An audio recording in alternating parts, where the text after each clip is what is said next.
नाज़रीन, आपको अपडेट करें विहाड़ी से, जहां हमारे ब्यूरो चीफ मोहम्मद अबू बकर खान बलोच के मुताबिक crime fighter assistant sub inspector Mazhar Fareed Gondal का कहना है कि आवाम की जानो माल की हिफाजत करना हमारा बुनियादी फ़र्ज है। तफसीलात के मुताबिक crime fighter assistant sub inspector Mazhar Fareed Gondal अपनी टीम के साथ नेकोकारा चौक नस चिड़ियाघर के करीब नाके पर मौजूद DPO विहाड़ी तारिक अजीज और DSP सदर हाजी मजहर हयात हिराज की सरबराही में पूरे जिला विहाड़ी में आवाम की जानो माल की हिफाजत के लिए नाकाबंदी का सिलसिला जारी।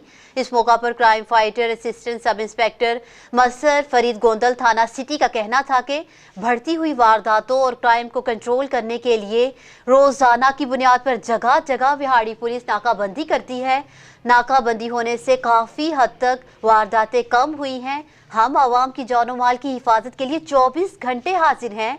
आवाम कहीं पर भी कोई मशकूक बंदा देखे तो फौरी तौर पर 15 पर इत्तला करे।